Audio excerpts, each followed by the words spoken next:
Tonight on The Breakdown, Bledisloe star Caleb Clarke is crossing his legs and joining us in studio to talk us through his star performance and handsy hooper.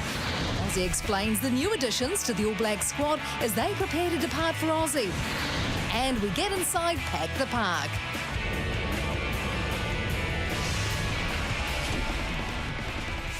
Kia ora koutou katoa, hello and welcome to The Breakdown. Yes, we have returned to Sky HQ as we reflect on the weekend performance at Eden Park. Yes, the All Blacks have once again, they have one hand on the Bledisloe Cup. They now go across the Tasman to try and get the second hand on it, but that's not for a couple of weekends just yet. Tēnā koutou ki te whānau o Breakdown, yes. Bernardine Oliver Kirby, Sir John Kerwin, Mills Muliaina, and that's it, Mills. The All Blacks in New Zealand in 2020 has done 2 short weekends. I'll tell you what, though, we were entertained. Oh, we certainly were, and they finished on a high, JK. So done and dusted. The first one a draw, well, we've reflected on, and now they're off to Aussie having sort of one hand on that Bledisloe. Yeah, not done and dusted. I think that, great performance. But the Australians were pretty good. I think there was a few minutes in the second half, probably 10 minutes. So, I think the nice thing for us is it's competition, Bernie. It's all on, and the All Blacks were outstanding on the weekend, but the Australians will go away, and they're a decent football side. Yeah, they are. It was exciting, wasn't it? And we were ready for it. But I think they'll be hitting the tackle bags hard this weekend. The amount of tackles they missed, ooh, we were in that. It'll hurt. The great thing is that Dave Rooney summed it up pretty much. We missed tackles, we dropped the ball, gave the All Blacks too many opportunities, too many athletes, and they will hurt us. What I will say, though, Bern, the fact 30-odd thousand in Wellington, Sky Stadium, 45,000 at Eden Park, Cooper's Catch Park on the weekend it was. I tell you what, nice to be able to do that for the rugby community across the world, international footy with a crowd. Absolutely, and don't we love a live game of footy? An afternoon, Sunday afternoon footy. Do we like it? Do we loving that? I love afternoon footy, not Sunday afternoon. I prefer Saturday. It's because you're worried about Monday. That's what you don't like about Sunday. Exactly. Depends how big the night is, doesn't it? Plenty of news though, Bern. Plenty going on. Yeah, and we heard news yesterday that TJ Perenara is off to Japan. Wasn't a huge surprise. We kind of sensed that was coming. He's off to the Osaka-based Red Hurricanes. Now, interesting that this is the same club that Liam Squire once played for. Why do we talk Liam Squire? Well, he's the top of the hit list for Tony Brown, who's just been appointed the Highlanders coach for next year. Isn't that interesting? He's had hip surgery, he's had knee surgery, but he's in such outstanding demand by Tony Brown, said he'll be in devastating form should he get back to that top-notch level. No surprise to me, though, Mills, the fact that Brownies ended up in charge, the fact they were searching for a head coach down in Dunedin. They were going to struggle to find someone as qualified and ready to go to coach the Highlanders. So Brownie gets the reins, and they'd love to have Liam Squire. That would bolster their squad. They need that. They had a difficult, challenging year this year. Yeah, they certainly have. And if he did get Squire, I mean, it'd be awesome. He's been away.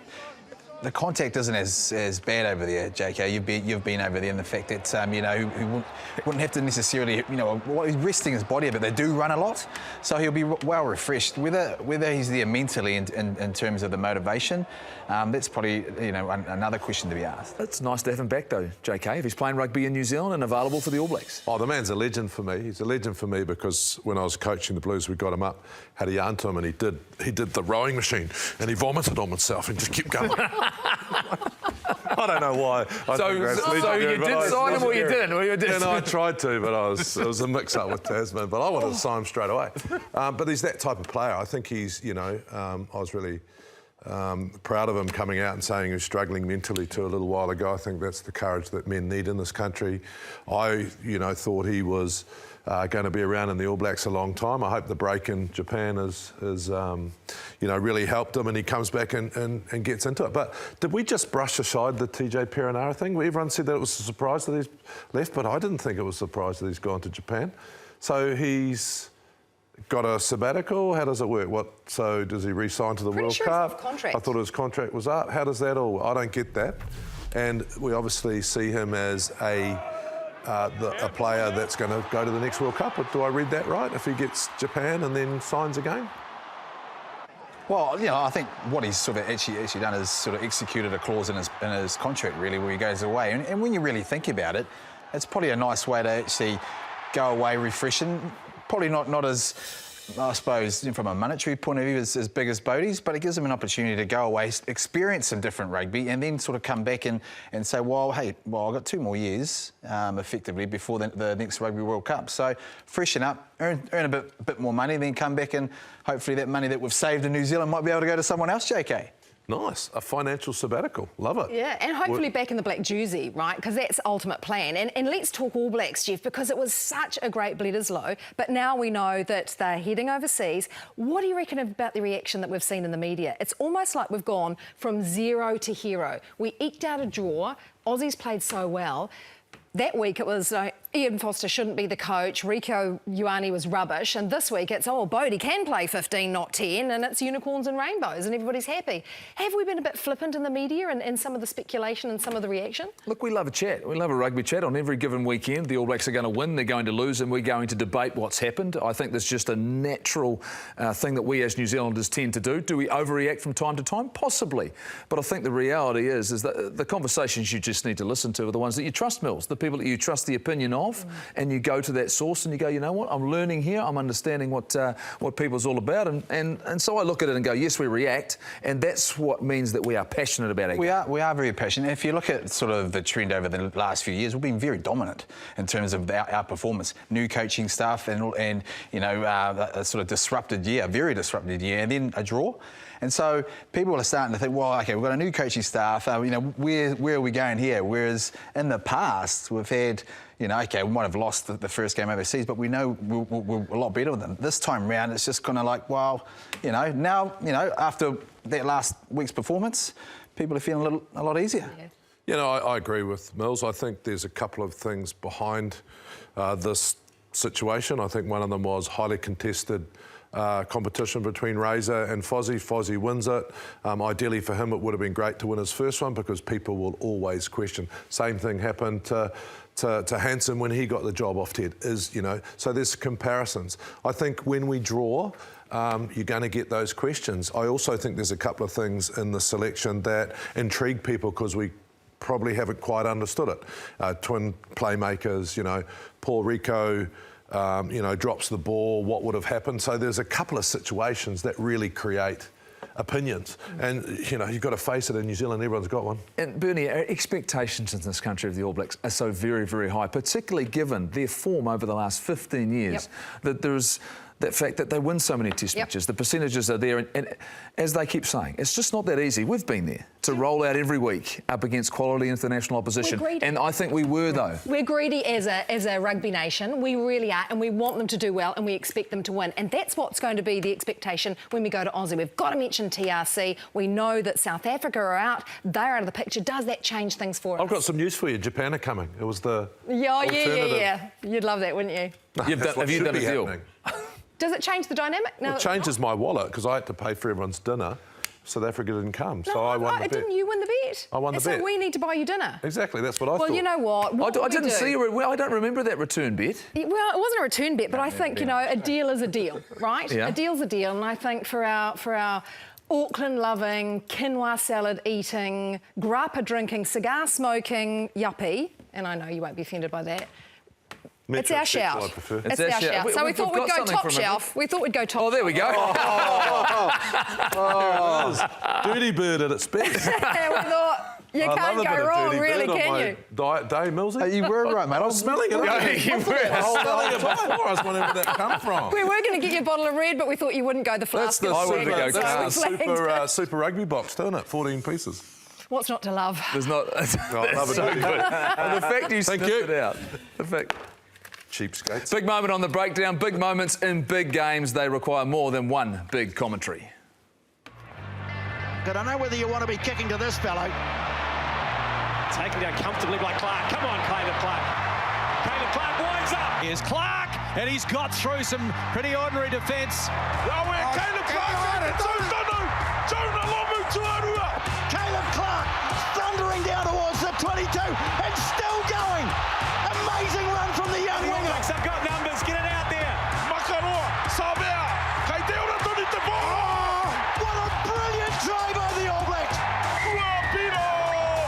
Put that try down to one man. But you can put it all down to Caleb Clarke. He is unstoppable.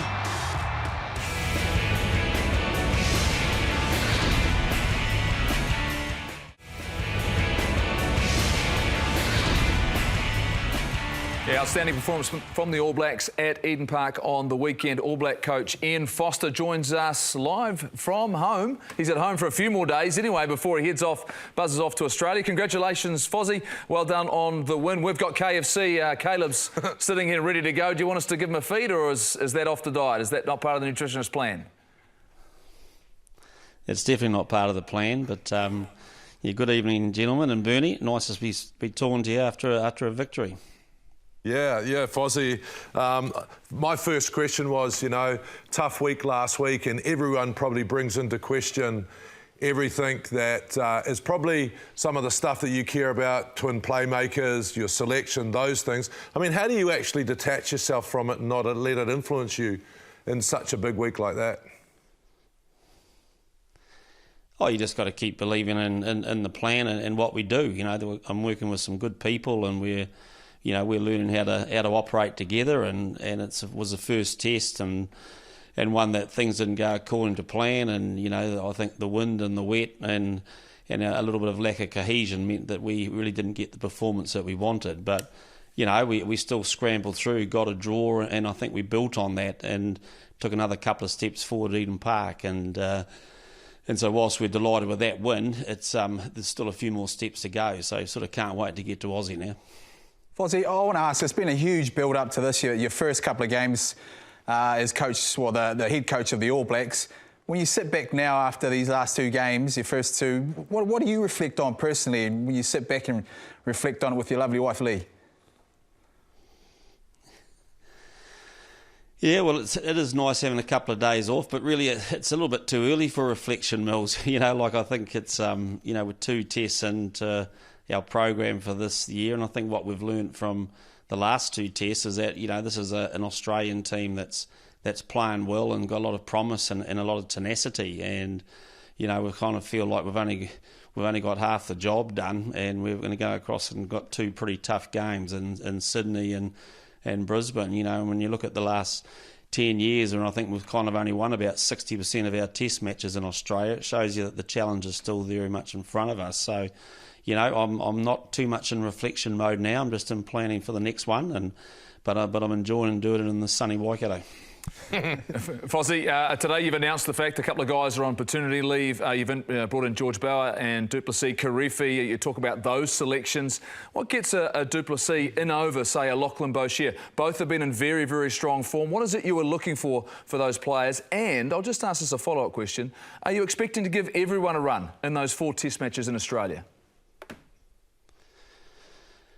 Yeah, I think when you look at the names we had available in the loose forwards, we've got some good loose forwards at the moment, and so rather than talking about the guys we didn't pick, it's why did we pick Duplessis? Well, I think he's a very physical player. He's good at the ball. He's probably got a bit of work to do on his decision making, but I think he's aggressive at attacking the ball in the ruck. But he's got an added bonus. I think he's pretty dominant in the tackle. He likes to use his shoulders in that space, and he sticks with his tackles, and his ball carrying's been one thing that's also grown, particularly in the slightly wider channels, where he's pretty confident with running good lines and offloading. So they're the things that we see in him that we like, and he's been pretty proven through a pretty tough Super Rugby campaign and ongoing that with Wellington. So delighted for him.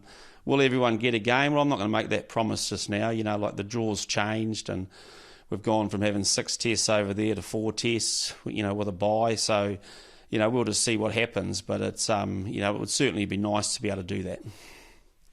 Fozzie, the COVID's sort of thrown the whole world into disarray, but has it affected your planning and selection and maybe sped up some things? Because the cycles now go to World Cup, right? So really it's only 2 years away before we have to think about having an established side for that. So does that change your plans and maybe lets you take a few more risks with some of the younger players, get them out there?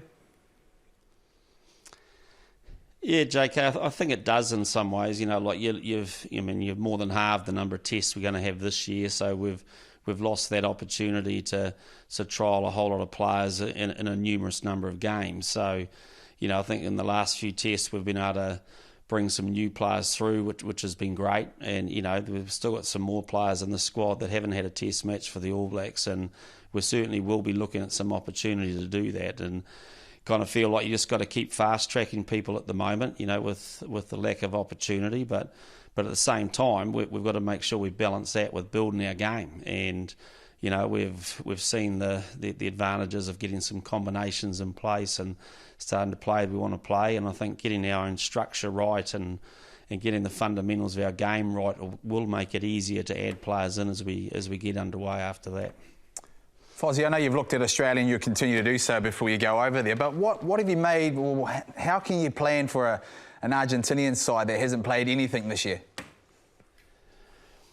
Yeah, well, you probably just answered the question, Mills. You can't, you know, like it's, you know, well, to be fair, I haven't looked at anything that they've done, you know, like we'll start our analysis of them when we're over there. I think they've got a game against the Waratahs and then one against the Aussie A coming up. We'll have a look at that, and that's probably the best intel we're going to have. And in some ways, it was a little bit like, you know, preparing for the Aussies this year, is that you went into that first test a little bit cold. But I actually think that we're trying to use that as an advantage. You know, like it's a chance for players to go in and have to make decisions on the park, and there'll be a few little surprises. You know, we know that Mario's got a really good style. He likes to play a fast game, a fast rugby cycle game. He's got some great footwork in his back, so we know we're going to get really tested in that space. But you know, it's something we'll worry about when we're over there, and we've just got 2 more against the Aussies. You know, we're doing something that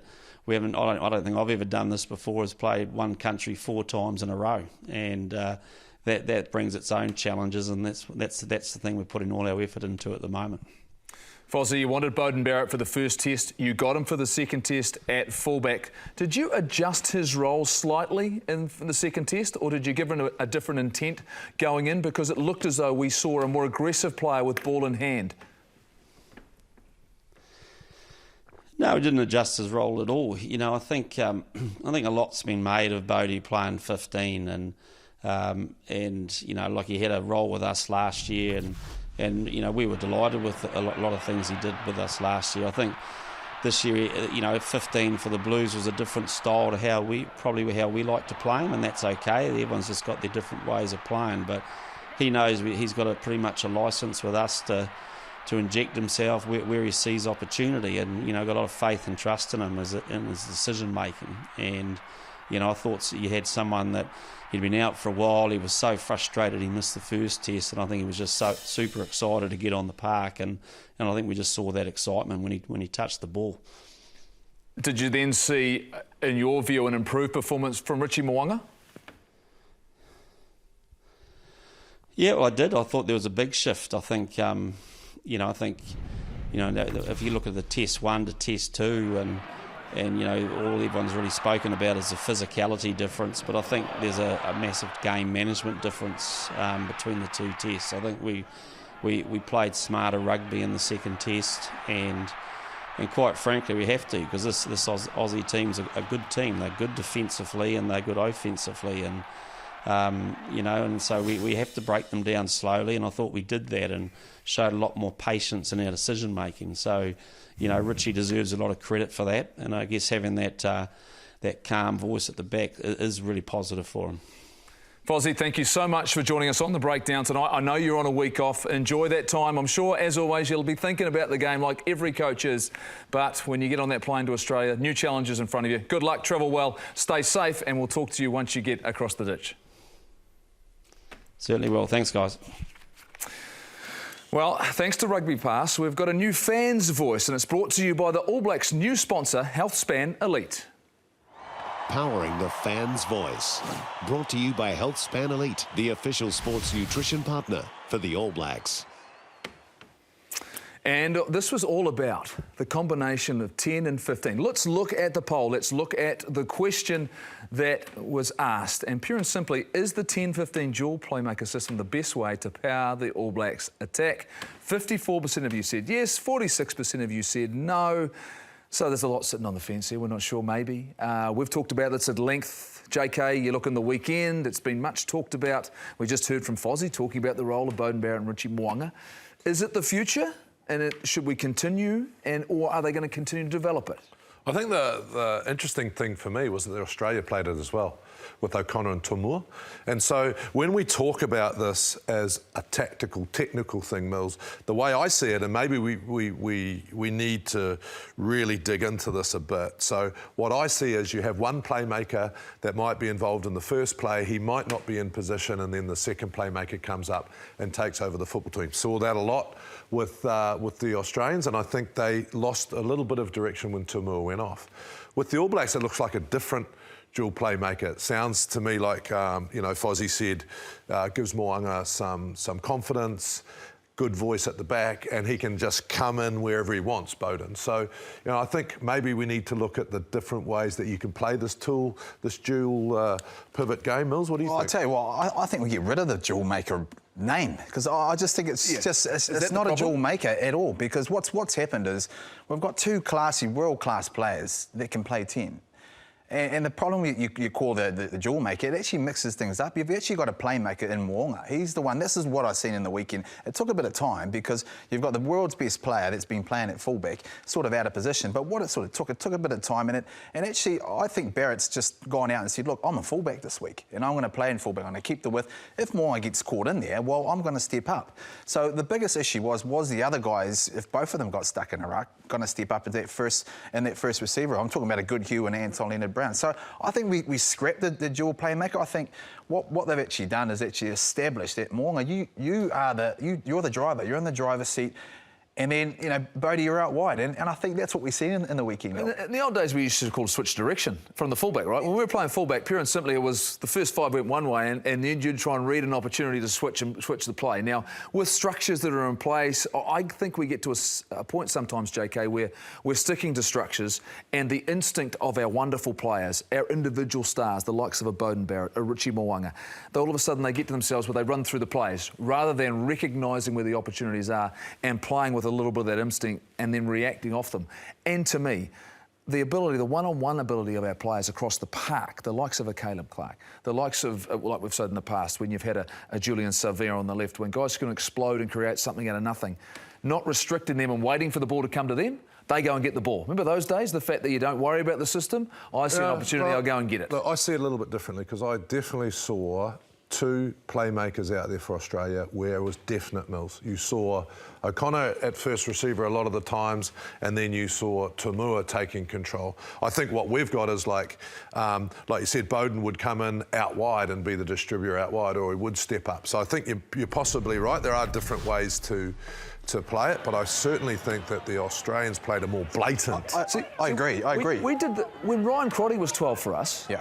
Didn't he play that role that Toomua plays? Yeah, and very similar. And I agree. But if you look at the way the Australians had played, and particularly around their structure, they went to the middle of the park. So you're automatically splitting your two centres there. So if you want to use them in that certain way, they automatically become that sort of dual playmaker. I think the All Blacks didn't do that. I think they either ran the same way, they went from wide to wide, and it just really allowed Barrett to say, well, I'm distinguishing the fact that I am actually a fullback. So I think it probably, you're right, it does depend on the actual game plan that the team's going to. And the Wallabies did that. They went to the middle and they had a split role. Yeah, and I think, like you say, sometimes it depends on who you're playing and whether or not you need to go to a kicking game, which needs to be robust regardless of who you are playing. Plenty of live rugby here on Sky, and Thursday it kicks off. It's round 3 of the Under-21 Super Club here in Auckland. Kick-off at 4 p.m. The finals are next week. Now, quick hit, bang, hit this time. Massive hit from Ulangia on Julian Villa.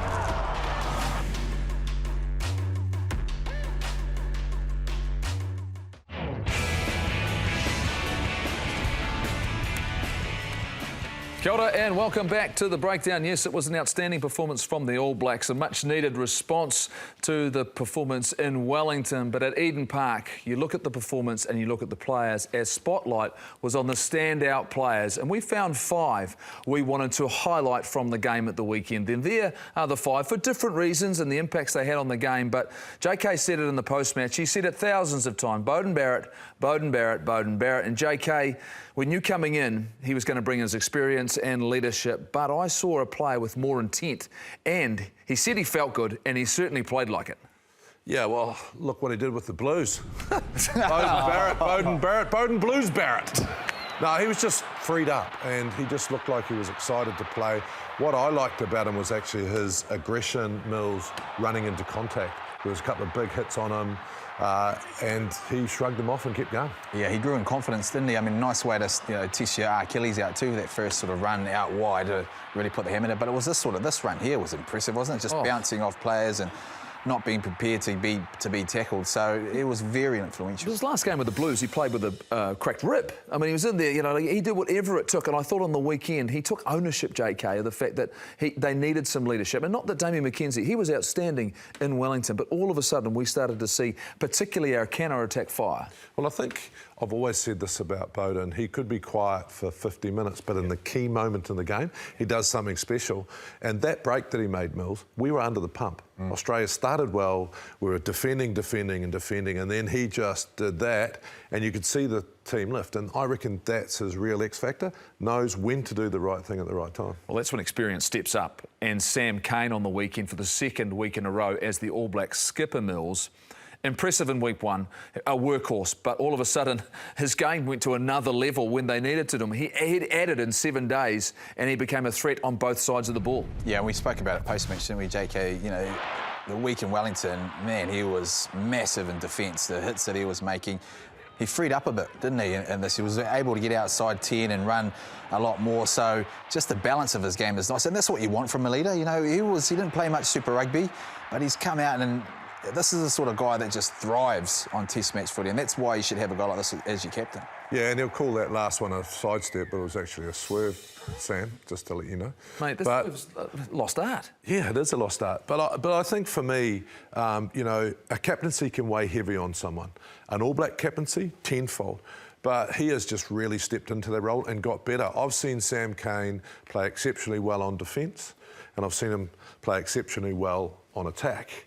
But he really put those both together on the weekend. I mean, it was fantastic the week before, but I haven't seen him carry like that for a long, long time. And I just think it's fantastic that we've got a captain that's leading by example and, stepping into that role, which is not an easy role to fill. Well, in 2019, Ardie Savea was at 6, he played at 7. Now in 2020, his responsibilities at number 8, more and more. But I think we saw a more impactful performance from him, Mills, on the weekend. And he was still able to do some of the jobs he was able to do as an open side flanker, but he looks like a number 8 on the weekend. Yeah, and he's just starting to establish his role, isn't it? And I think, when you got continuity in a role like number 8, because it's so different to 7 and 6, he's really starting to own it. And then you bring little parts of your game that's always been there, your running game.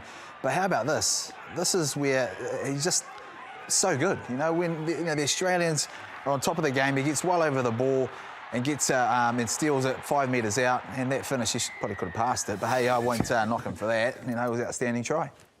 Yeah, I think the loose forwards balance is good. I mean, people have been talking about whether Ardie's a number 8 or not. I think he's not a number 8 if you don't have a big 6 that you can have a line-out option. We've got that now. And I just think he's outstanding with the ball in hand. He always wins those, those second contacts, brings enthusiasm. And so for me, it was outstanding. I mean, he's on maternity leave now, so I wish him all the best and his wife all the best, but we'll miss him because he does bring that little bit of edge to contact.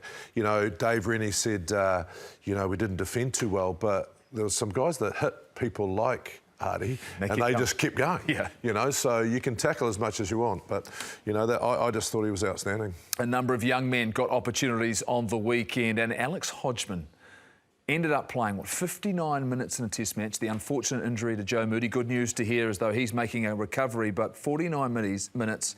And you think about this, Mills, the fact that you're starting the season, you're going with the Blues, going, where are we going to head? And he's now an All Black. Oh, gee, I know. How good. And, look, I've been impressed about the way these youngsters have been introduced. The week before in Wellington, big moments have to come on, pressure cook moments. Same with this guy this week. So the environment must be pretty good. Well, and the preparation, the professionalism in rugby must be totally outstanding, because when you go out there in your first game at prop, you got to, man. You're thinking 20 minutes, JK. You're thinking, they'll slip me on later, and then the responsibility for 49 minutes in a pivotal Test match in a Bledisloe Cup series. No, he's an Alex who? right? When he got named, everyone was going, he wasn't even the North-South. Who was that guy? Is that the Blues guy? Seriously. Everyone's going to be Alex who? I knew who he was because obviously I'm a Blues person. I've been following him. Last year, I thought he was probably a little bit too overweight. He was making some critical errors at the wrong time, dropping the ball. And then this year, I've seen this massive transformation. He looks a better athlete, right? He didn't make the North-South. So when he got named, I'm going, whoa, that's a big one. And then he does that. And I was so pleased for them because he's obviously made a lot of sacrifices. I don't know this for a fact, but he looks like he's made a lot of sacrifices in his personal life, and he came out there early in the game and nailed it. So, I just love those stories. I think it's amazing. It was a bit like when Carl Tunukuafe got his opportunity in the All Black jersey. That first time he went out there and all of a sudden you saw a guy grow and inside the jersey and looked as though that he was going to do everything he possibly could to help his side. Well, on the weekend, Caleb Clarke did just that. And look, it's been a performance that has been heralded across the world. And it was exciting to watch every time he touched the ball, came off the bench to make an impact in Wellington, and then the start after the unfortunate injury to George Bridge. May have started anyway, but 123 metres. What a weekend it was for him. He had a day to remember at Eden Park. Short pass away, Caleb Clarke, breaking tackles, bumping up by Sami. Clarke breaking tackles again. So impressive, so strong. You know what? Michael Hooper grabbed my nuts just then. I was really sore. I was turned, I was trying to push his hand off. But I think in this run, I try to get him back because Pete, our physio, said just get him back. So I try to do it there.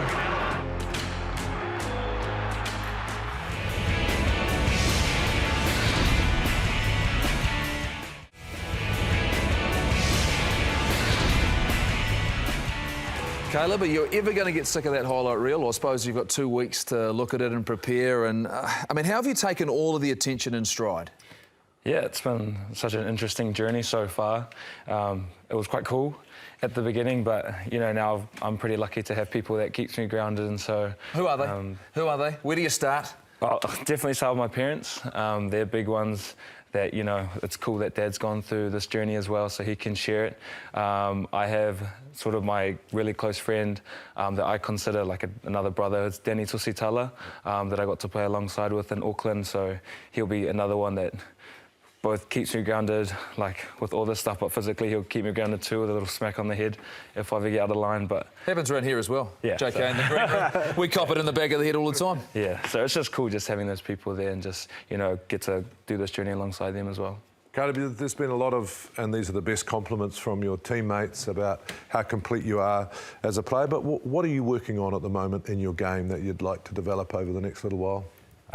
Definitely my kicking game. That's one that I have worked on and it is an option, but just a bit more versatility around that, not just having to do long kicks. It could be short ones, chip kicks, stuff like that. And probably a big one that I personally want to do is just get involvements, my involvements in the game a lot higher. So that would just be general fitness and getting around the park a lot more. So those would be two major things that I really want to work on. Caleb, it's usually the senior members of the team that make an impression, particularly off the field, to the younger guys coming in. You've actually come in and made that the opposite. You've made a real massive impression, particularly around your faith, about guys that have actually come out and spoke up about that. How does that make you feel, hearing those things from your peers? Yeah, it was such a cool sort of experience. Having someone like someone as special as Artie, that's someone that I've really got along with well in this environment, and he's really helped me both on my faith journey, but even just being in this environment, just allowing me to be myself. And so I give a lot of credit to him because he's helped me a lot as well. So. Caleb, it's hard to explain to people and players what it's going to be like when you get in the All Blacks. And of course, you've had the luxury of your dad being able to talk to you about it, but you don't know until you're there. No. So how was it, your expectations compared to reality? Yeah, when we got named at first, I was quite nervous. I still get nervous as well now. That's just a natural thing that I have, is just real nervousness. But the thing that I thought was going to happen was going to be a real serious environment. That's sort of something that I put in my head myself, was like, this is the All Blacks, it's the best team in the world. And so that's just something that I thought was going to happen. But when I actually got in there, the boys just really wanted me to be myself, and so I'm kind of a cheerful guy. I love singing. I love sort of just mucking around, dancing whenever, and the boys embraced that. They allowed it. I thought I was going to get in trouble the first time I did it, but the boys are like, bro, this is mean. If only they'd let you do that, Mills. If only. Singing your voice, your dancing shoes. Hey, I can sing, mate. Hey, I just kept it away. Bust out a two. Find out about that a little bit later. Caleb, for me, COVID's been a really interesting year, but really changed your direction because I guess you were in the sevens environment. Looked like it was really good for you. You seemed to come out of there a little less body fat. You look faster, more evasive in open space. I don't know if that's the case or not, but, here you are sitting in the All Blacks. What does the future look like? Is sevens going to be part of it now? I guess everything's changed. Yeah, that's something that's still in the books. An Olympic dream is still alive. Olympics is sort of once in a lifetime opportunity for a lot of people, and so that's definitely still in the books. But for me personally, I'm just a real one step at a time guy, and right now it's lucky enough to be in this team that I'm in right now, and the next sort of step will be heading over to Australia and taking on the Australians and Argentinians. So when did that step start for you? Because for this year you purely focused on the Olympics. At what stage do you go when you're in the Blues and go, man, now do you go, well, man, I'm going to try and make the All Blacks, or was it, man, it's now 15? What stage did that switch? Probably that first lockdown. I still had in my head that I was going to go back to sevens, and we had from one of the leaders, just take this time just to take as sort of a break because we had such intense trainings. It's real. It's just a real big workload. So that was probably one thing. So I didn't really think I was going to be going back to Super Rugby, but then Leon McDonald called me about a week and a half before the pre-season started for Super Rugby Aotearoa and told me, oh, Caleb, you'll be coming in. So, yeah, that was something real cool because at that time we didn't know what was going to be happening for sevens, and so I was just really grateful to... You would have had to bulk up a little bit more as well. I mean, get bench press out? It was quite different, actually. A lot of people, like JK, it's quite... used to get bigger. Is that what you're saying? Say pre-15. A lot of people actually don't know this, and JK, it's quite funny that you said it, but out of that first lockdown, I actually gained 8 kgs. No way. Because I really took that lockdown as a break, and so... that KFC's off the menu. Sorry, when I saw the KFC. But, Pies... That Gil's not watching. The trainers at the Blues... Yeah, Phil Healy. Phil, he really whipped me back into shape, getting ready for that first test. But, on top of that, I was still used to that workload at the sevens. So even though I had, a bit more beef on me, I was still used to sort of running around a lot, used to that sevens training just because of how intense it was. And so, I'm just lucky. So, Caleb, in the game, you're making breaks, tackle busts, the team's going really, really well, and then the crowd erupts, and it's because your dad's on the screen. Did you take a wee sneaky peek? Did you actually realise that that's what's going on? Did you see it in game? In game when we're in the circles, because I always stood around the middle. Just in case you're on screen, just to check out how things are going. So it was quite funny. Like in my peripheral vision, I could just see my dad, because I can he has this distinct grey streak in his hair, and so I was like, wait, same my over dad? there, same over there, distinct. So it was quite funny, and I was just like. After the game, I was reflecting. I was like, bro, were we watching the All Blacks or the Ronnie Clarke show or something like that? So I love it. It was real good. It was quite What would you sing? What would you sing if you... I can't imagine what you'd sing, Mills, but what would you sing if you're in the All Black team room? What would you break out with? I don't know. There's been country music. The old movie, is it Lean On Me? Fair East Side High. Me and Artie were jamming that the other night, so it was quite good. But we're just sitting there. We have a guitar now, and so we sort of just break it out. Can you sing it for us? Oh, no, I'm all right, eh? No, you, Mills. I was going to go bass for you, bro. Do we still have guitars in the All Blacks? That's what I wanted to know. Still got the guitars? Still got guitars, but now we sort of, that's in the team room. On the bus, it's sort of speakers, and I'm on the music committee. Are you on the music committee?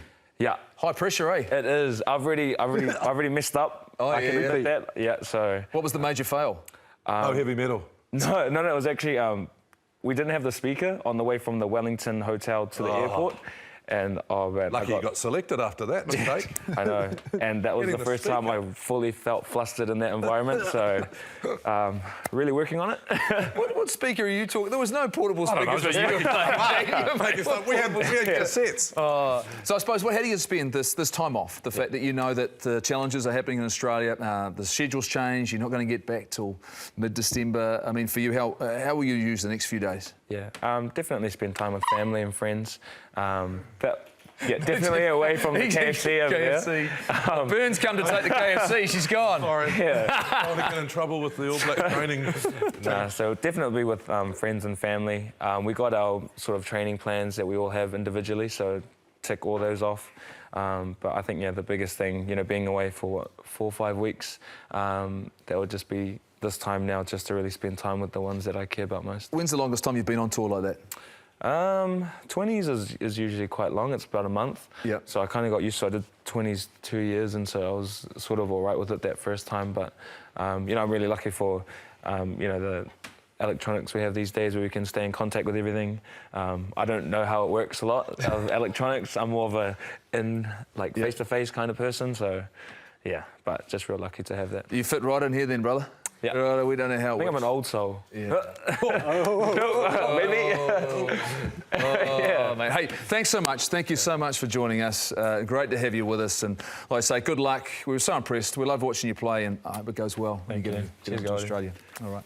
Well, yes, the All Blacks take a week off, and our attention, of course, turns to the domestic game. And at Rugby Park in Invercargill, some of our rugby greats dusted off the boots for a curtain raiser and a wonderful cause. In October 2018, Blair was at work and he got breathless and had a pain in his leg. A couple of hours later, he was diagnosed with terminal cancer. They didn't know where the cancer was.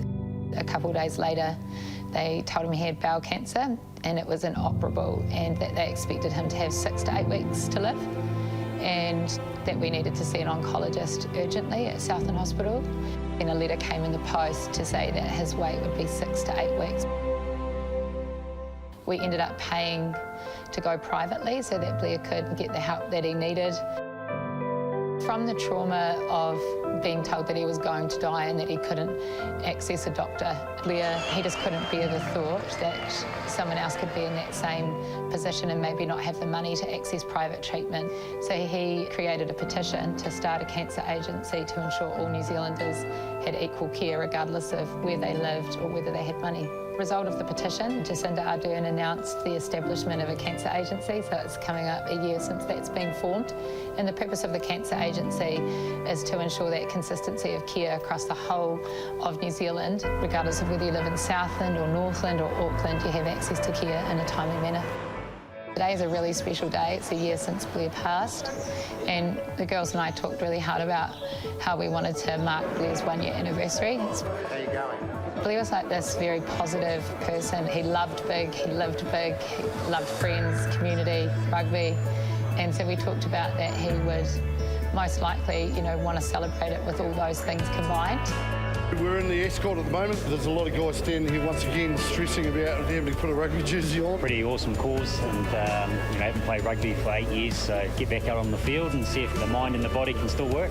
I think it'll be a great day out, and hopefully we get a heap of people at the park, and the hospital that they're trying to raise some money for down here is the most important part, so we need as many people to dip in their pockets and support that. Thanks for your donations! I watched him on TV, thought he's an inspirational man, so I texted him and said I thought he was an inspirational man. It's a pleasure to be here.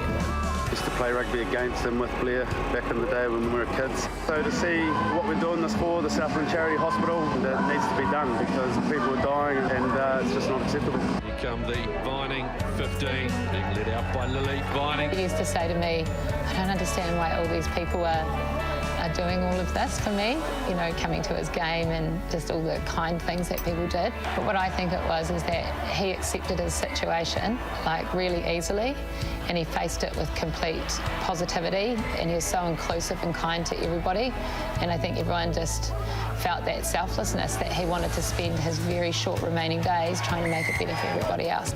Little inside ball, here's a nice one. Quinn Robbins. It's awesome. It's really cool to see the community come together, everyone come and play the part. It's been so good to watch. I really like seeing Joseph Parker, like all those like Matt Watson, the Rock boys, Carlos Spencer. It's just even cooler. Good seeing the local boys out there as well, giving it a go, and especially one of Dad's boys who was in his first 15 scored a try, so that's even cooler. It's great rugby. It's a lot of fun, but still the boys are giving it everything, and they want to win, we want to win, so it's good to see the competitiveness of both teams.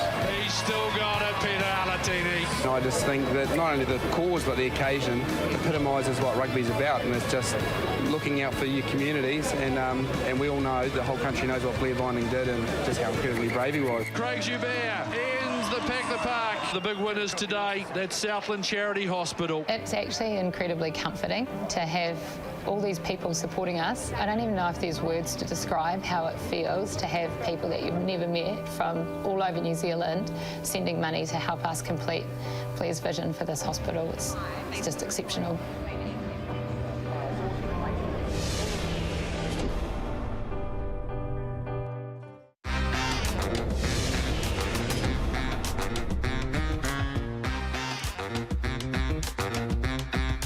This week we have the North and the South wrap up the last round of the competition. Field for Holmes. Holmes around the outside of Mankaville. Holmes! Another superb end-to-end try. Yeah, super happy to finish the season off on a high. Super grateful that we even had a season this year and got to play rugby. It's a lovely day up here in the Hawke's Bay, and it was great for some running footy.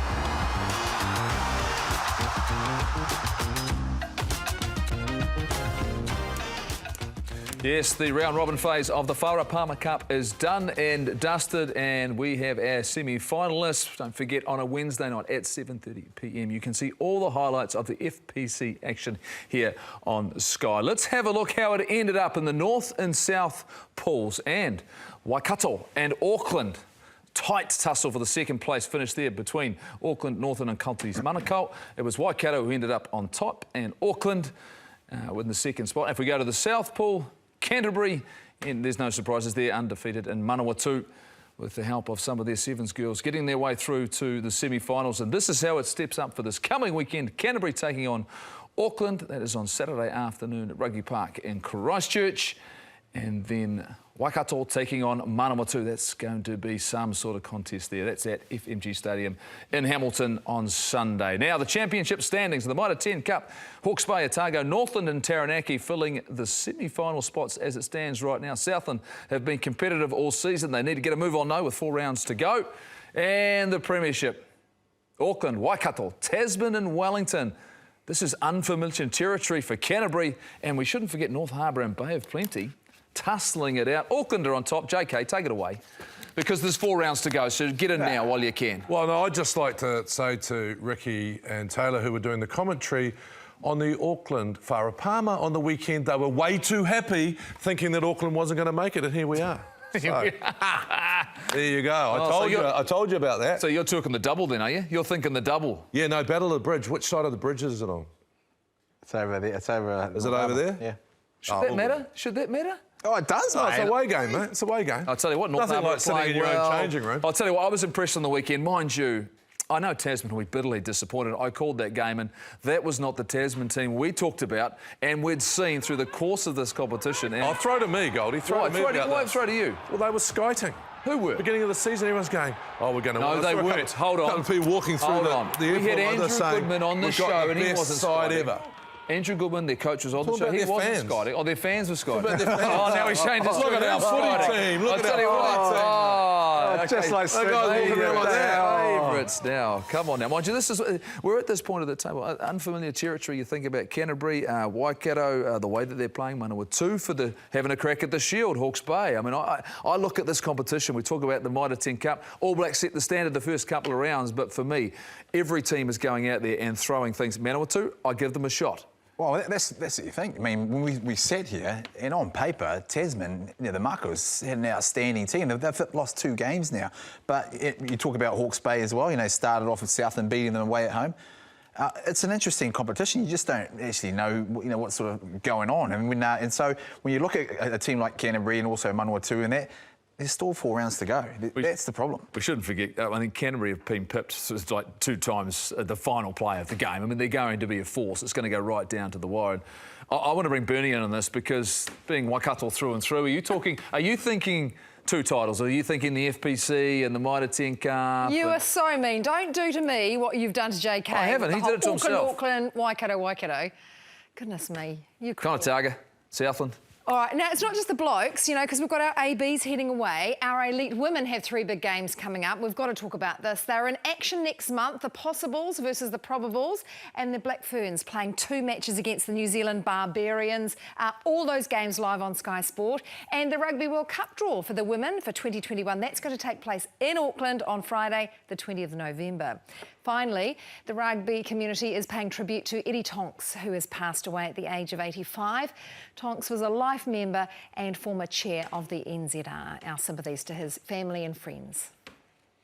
There's no doubt. You remember Eddie? I remember at the end of the start of my career, the influence he had at New Zealand Rugby. Yeah, he was around when I was there. Lovely man.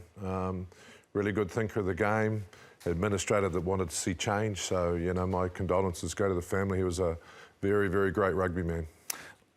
Bern, come on over here, Bern, because this is a big weekend. The fact that all of a sudden the focus goes back to a domestic game. The All Blacks have taken centre stage. I'm looking forward to it.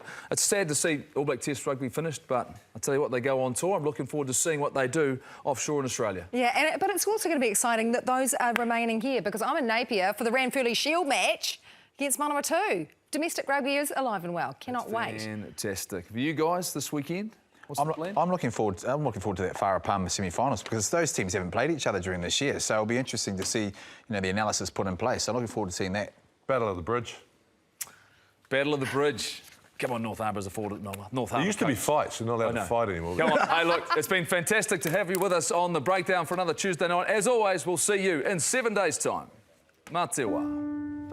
Just a bit of detail missing. It just came down to who won those moments. Probably disappointed in ourselves. Got really. pretty ugly there. To be honest, I think our defence was a bit pathetic today. Our defence was just really woeful. But we've got a young side that just keep growing in confidence. So